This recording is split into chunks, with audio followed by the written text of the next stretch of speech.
Dark and Light is an open-world survival RPG that has the option for single-player and multiplayer. Developed by Snail Games, Dark and Light has been in early access since July of 2017. The game has changed since then, and a lot of survivor players have been asking around the internet, is this game worth playing? The game has so much potential if Snail Games focused on fixing the game itself. I'm going to cover most of the game from the game opening to end game content, along with glitches and the free DLC map. I am not going to show too much spoilers on certain things, so if you do purchase the game, you will experience it brand new. By the end of this video, I hope this helps you determine if the game is worth it for you. Let's begin on my first review ever on Ark's long-lost cousin, Dark and Light.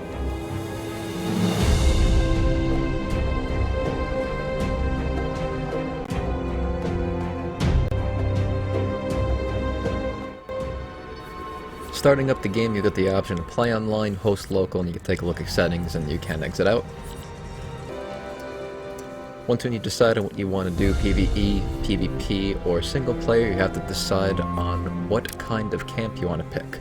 Humans, elves, or dwarves. Each have their own unique symbol.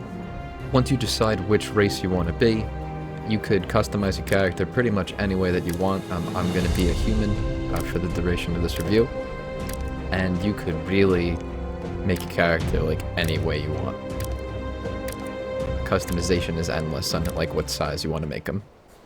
Once you pick on what you want to look like, you're going to spawn pretty much naked like most survival games, and you will be in your town square, which will be like in a safe area. You're not going to spawn to immediately to your death. The NPCs have generic words that they're going to say that you can't really interact with them except the vendors. When you start this, follow the tasks, and there is a lot. There is a lot that you could do here, and they provide a lot of quest lines that you could do. It's pretty much like the storyline. Once you get out of the main city, you're going to be punching bushes. That's what the consistency of the beginning of the game is going to be. There are network delays. If you do go online, as you can see, I just backed up there. And that magical noise you're going to hear a lot, because this game provides a very unique leveling system. Compared to most survival games, the leveling system is going to be like in knowledge, where you're going to see all these different tabs under there. You see how battles on the top left, and each one is going to have its own thing on how you're going to progress that, and gives you rewards for each progression. You're not going to have a lot at first. You'll be very limited on what you can craft when you first start out. And then when you really grind this out, and when I mean really grind, I mean this is the biggest grind that I have ever done to level each knowledge tree up. This is beyond leveling Conan, Ark, Citadel, Atlas. This game is a longer grind because of each tree that you have to level up, like Skyrim, except you're just going to be crafting. But as much as you're going to grind, it is rewarding. Each rank that you rank up, you're going to get a reward, sometimes experience or stat increase that will eventually make your character extremely powerful. There could be attack, ranged, armor, increased mana, weight. There's just a lot that will be rewarded, and the higher the rank that you go, the greater the stat increase it will be. Also, like all survival games, if you aren't paying attention, the wildlife is going to kick the hell out of you. And when you start off and you die immediately, do not panic. This game features that when you die and you respawn, you don't lose everything. There might be servers that change that, but when you do this on single player and PvE, you do keep a lot of your items. If you hover on the bottom, it'll say drop on death. But going back to the grind, you are going to be grinding away on this, my friends. That you are going to be hacking away at trees and stone for like the first 20 levels to even be decent to start fighting some of the monsters and creatures that are around, because the creatures and monsters aren't really set. You could fight like a level 100 right off the get-go, right when you start out, especially online. Single player around the main cities, I've seen it a little less, but you're going to be in your crafting room, when you set up your base a lot. I cannot stress how long the grind is. The cool thing is about this game is that there's a nice action bar in the bottom, like a toolbar, that you'll have easy access to everything when you select it in your inventory. And if you click Alt, it'll bring you to another set of tabs that you could do 1 through equals on the keyboard, which will just make things a lot easier, which I did thoroughly enjoy, that I didn't have to constantly click inventory to move everything around or use certain items. The inventory tab is where you're going to see all your backpack, your inventory stuff, and you're going to have your stats of combat stats of health, attack, mana, and constitution, and survival stats of stamina, food, focused, weight, and water. Like a typical Survivor game, food and water is going to be there. Constitution on the bottom of the combat stats is if you get hit by a certain item or creature that will knock you out and they can just loot your body. And focus will be if how long you stay awake. You have to sleep in this game or eat an item to keep that up, to keep you awake. As you can see above where it says my helmet and chest tab there is a fire item there that's for magic. Magic is an item rather than like a learned stat. You craft that item and use it. Combat is straightforward. For melee, you just slash away. Archery is pretty interesting because you could get like different items to shoot for your arrows.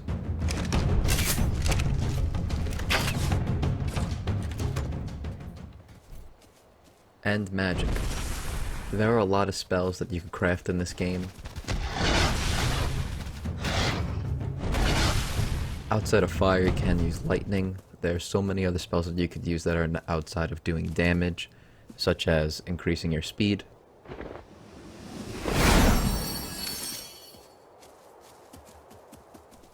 And even hurling objects.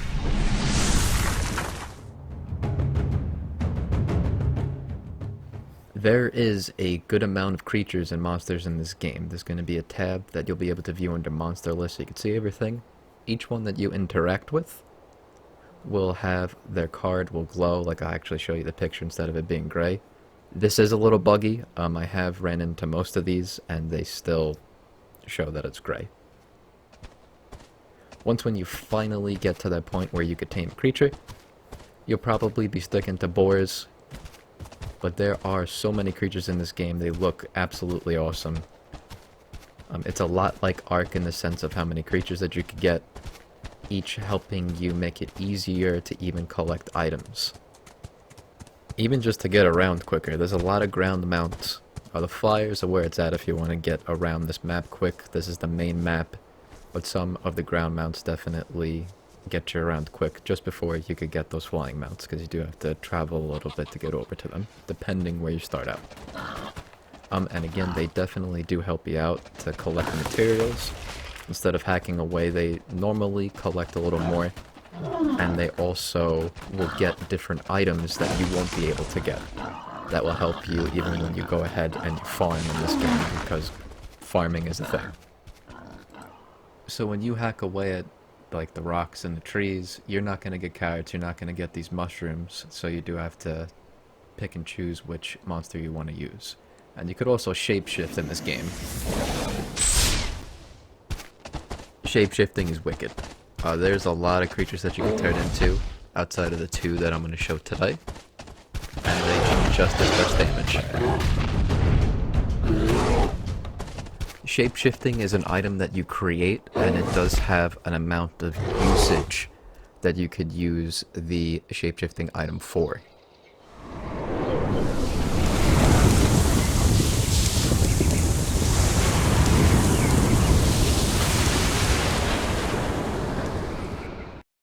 This is one of the DLC guys we'll get into a little bit later.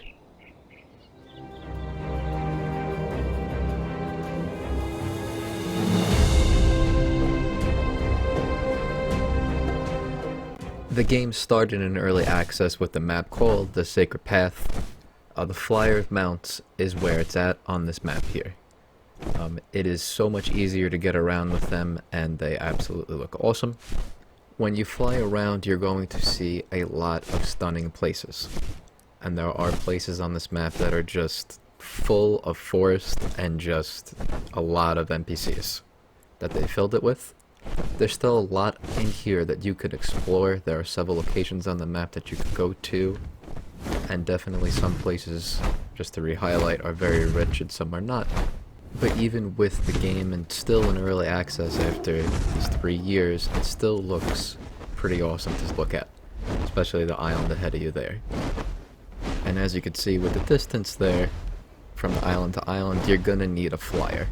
There are multiple flying tameable creatures in here that you could get, and each spot does provide a creature that could not be somewhere else that is also on the map. When you do die in this game, there are multiple places that you can revive at outside of the main base. There'll be a skull that will show where you died from, and if you have revolving altars, which is another nice aspect of this game, you could select that over one of the soul nodes that you could get if your faction claim that soul node. The soul nodes will be marked on the map when you do die. You'll see them all, and you'll have your symbol for your faction will be above it if you guys did claim it, and you can fast travel from it. Each city does look pretty cool, but if you're a human and you show up at the dwarven city like you see here, you will be hostile, and the NPCs that guard this place are going to start shooting arrows at you, and if you land, they're going to hack away at your tame.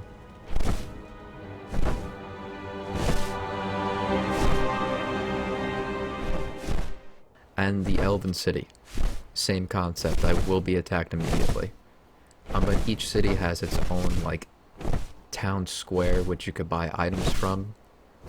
To buy items in this game is a little unique. You have to donate money to get better items, which is a little bizarre.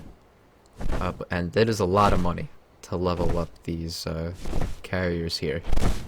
There are other places on the map where they're going to be like human, dwarf, or elven NPCs there, but the main cities is where it's going to look the most stunning, and you can unlock these. You could make materials that look like your hometown. And what I'm referring to, like when you go to the vendors over here, there's going to be a donate button on the bottom, as you can see there. You're going to have to donate to even remotely see some of these items to make the vendor even better, which is, I found that bizarre. All right, that come is here. completely my preference. Winter is harsh. We must work together to survive. And don't get me started with the NPCs just randomly saying the most randomest things known to man. We're gonna go over glitches in a few moments, but I feel like that could be an easy update. But it's just random nonsense. Challenge yourself to improve your skills. Protecting the city is my Every duty. success begins with failure. See what I mean? Definitely very interesting. Without showing too much, it is pretty interesting to see also the griffins in this game just beating the living hell out of everything like the earth elementals.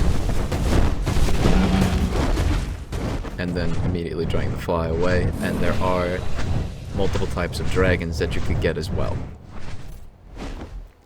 But in this area here, like this could be like an awesome town you could go to, but it's just a ruined town and that's it. There are definitely multiple areas that are lacking that could be updated in the next update whenever that's supposed to come, which we will absolutely go over as well. But there's so many different things that they have to update in this game. This is supposed to be a workable town. There are 2 guards here, and you can rent these houses and just have a box. I don't know if you could snap anything in there, but why would you want to rent a house when you can make one that's like 5 times the size of this and more defendable?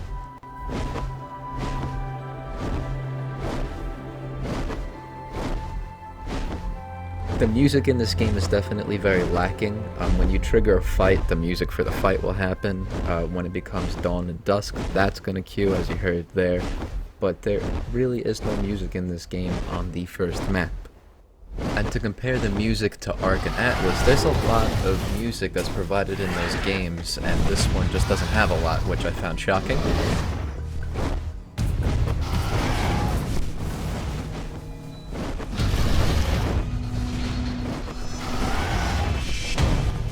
This could be me nitpicking, but that's just me. I like to have a lot of music in the background when playing like survival games, especially when you're hacking away at materials, so there's something to listen to. Let me know if you agree or disagree in the comments below. I would definitely like your input on that.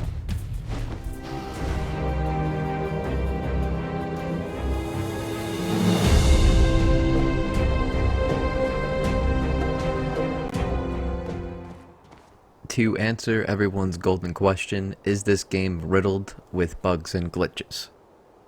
And to answer that question, there's a lot of little ones. Is it game breaking? No. Did it make me want to stop playing the game? No, it didn't make me want to stop playing the game, but there's definitely a lot that's like kind of noticeable. Like, I don't know what the heck happened there. That was an animal. That was dead. Still don't know what that was. I'm very confused by that. But there is a lot. There is a lot of glitches that go on here. Like, for instance, this one, I am by no means near, like, the snowy mountain area, and I'm losing health because I'm cold. I'm too cold. As you can see, my health going down there. And to the regards with the dev team, they have not updated any of the holiday stuff, so goblins are still wearing pumpkin masks, which I find wildly entertaining. I don't mind that, but I could see people getting annoyed with that. You also could build a Christmas tree at any time, which, again, I don't mind any of that at all, but they haven't turned any of that stuff off. And there's just a good amount of glitches. NPCs spawning on top of each other is pretty interesting to watch, and falling on flat surfaces. A never-ending fall. That happened to me quite a few times, that I had to, like, trigger death to get out. But I could see a lot of people not wanting to buy the game if something like this happens. The dev team said that they are going to update the game. It's been a while since there's been an update for this, and there's a lot of loyal players that are waiting for this update because this game is actually really good. They just need to fix a lot of things. If they put like just a decent amount of time into this and fix this game, it could really do as well as Ark, in my opinion at least. Also, some of the NPCs are a little stupid, and they really need to take out the most annoying noise I've ever heard in any video game.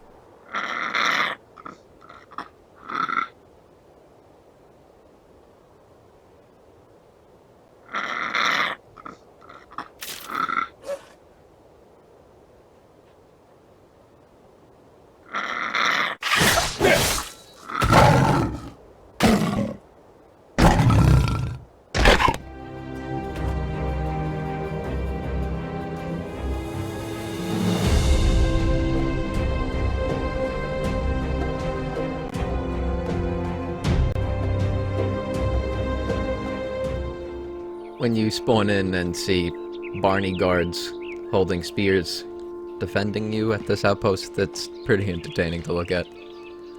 But the devs didn't turn this off either on this map as well.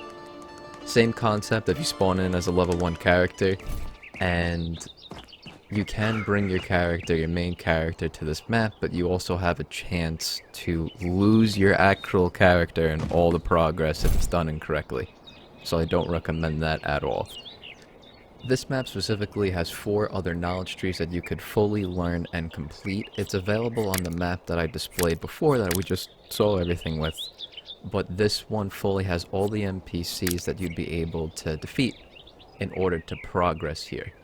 This map features a completely different area. There are other NPCs here. Some of them have new skins, as you can see here with the deer, and it's definitely a vast world with no flyers. You're going to see me with a griffin in a moment, but I spawned that in. There's just more here, there's more music that's provided. The map itself is smaller, but there's more in it than in the other map. There are NPCs here that spawn more on this map than are pretty much almost hidden in the previous one. And you'll have more of a collection of tames that you could get over here, as you can see with this little guy. Definitely a lot more to do. There are little bosses that you could fight all around the map as you progress in the task system. And everywhere you could see, you could pretty much go, which is pretty cool. And just to show off part of the world,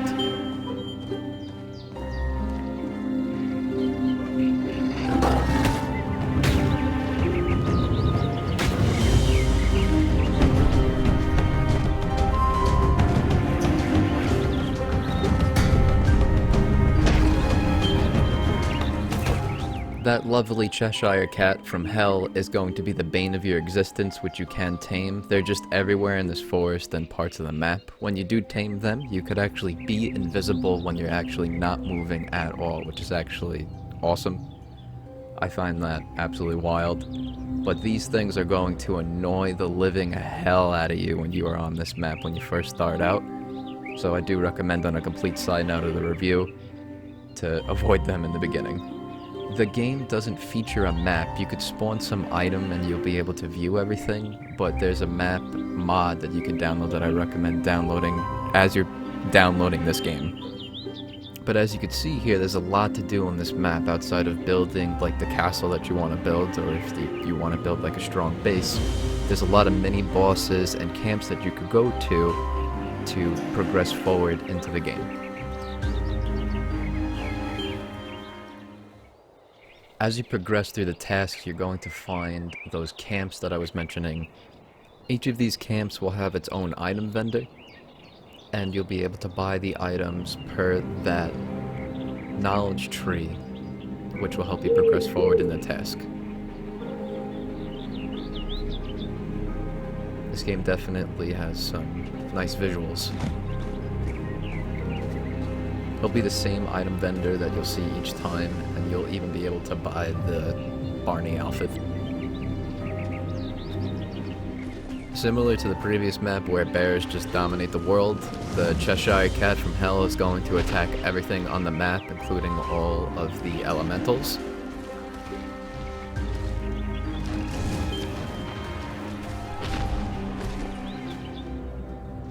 You could tell they put a lot more time into this map as you explore it.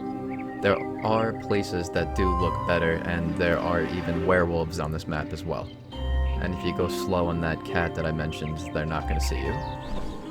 But just to see this like amazing spot, something out of Avatar. Like if they fixed this game and did something just like this, when it becomes nighttime in certain areas, it's full of life and looks absolutely stunning. I built a base here, and it's just absolutely awesome for when it becomes night.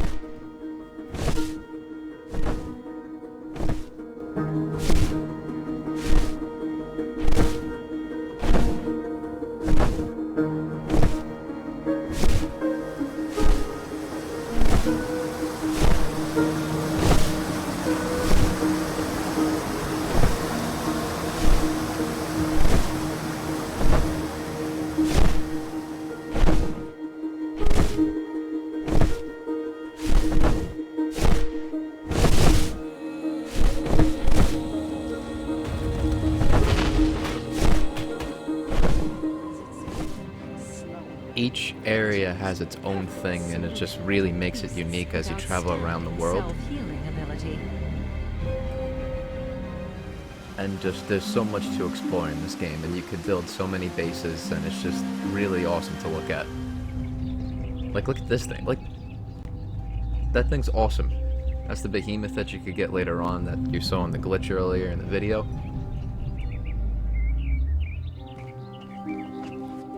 This game features a lot of tames that you could get, and I see it as that you can get more tames in this game than in Ark. It has more of a variety instead of just getting like 1,000 dinosaurs. There's one flyer that you can get in this DLC map, and it's the Celestial Dragon. This thing looks absolutely awesome, and it's unfortunately on a timer. So if you saw a picture on this thing, like how you see it on Reddit, that he's on there, he's on a timer. So after that timer goes away, he doesn't go wild, he dies. Which I didn't like that. I feel like if you tame this thing, how long it does take, you should be able to keep this forever.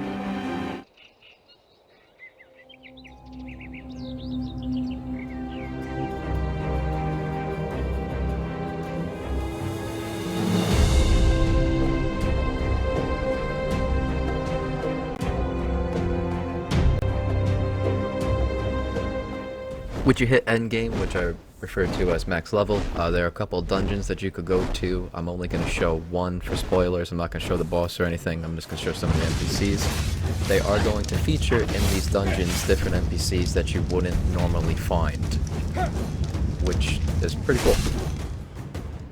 This is my favorite one. That's why I wanted to show this one. Some of them have requirements in order to survive, so that's definitely a nice feature. Like this one, I'm completely on fire, pretty much. As you can see on the right there, and how he's heavy breathing. And it's just a lot, it is a lot of fun to go through. You can do this with a friend, you can walk right in, and they definitely show a completely different visual graphically in this game. It looks pretty cool.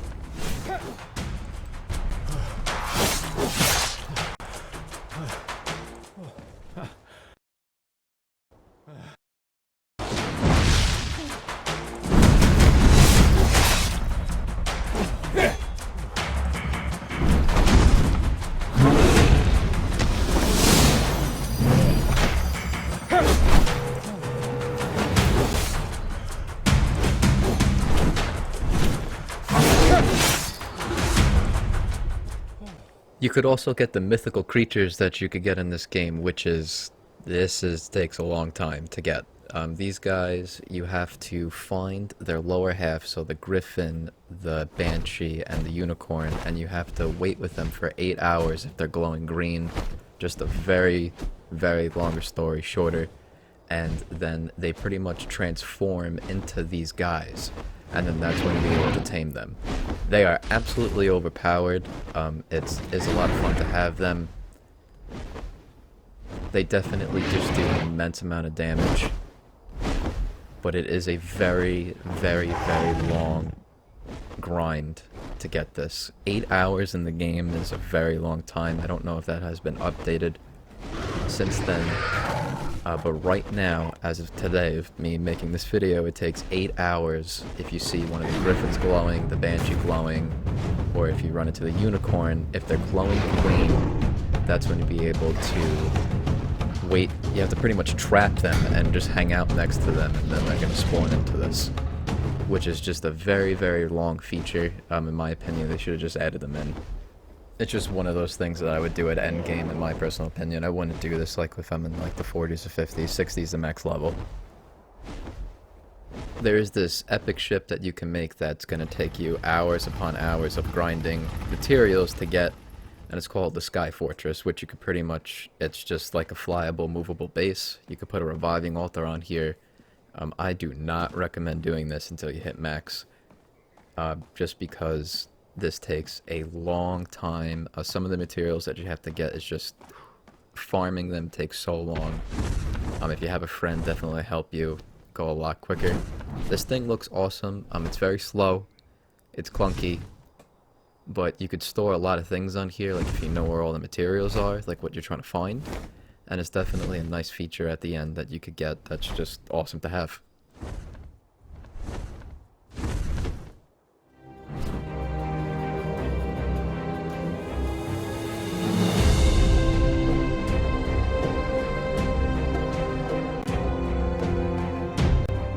The pros.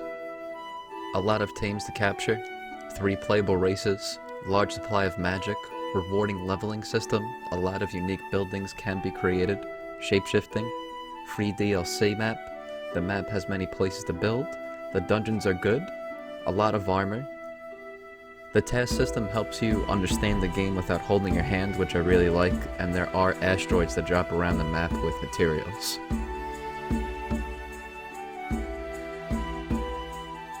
The cons. Many small glitches, online servers are not populated, not too much to do at the end game, Steam achievements currently do not work, network delays online, the grind is extremely long, lack of music on the first map. I didn't experience this, but PvP is populated by the Elven faction. It's a large complaint online that I found, and the game has not been updated since March of 2020. Overall, the game itself, I thoroughly enjoyed playing. It is a large, vast world, 2 different maps. The game is currently $17 and goes on sale like 4 times a year, and it's like $3 or $4 to have a completely open survival game. To me, I think it's a no-brainer. Is it a must-buy? No. But if you definitely want to give this game a shot when this goes on sale for $4, definitely, to me, is completely and absolutely worth it.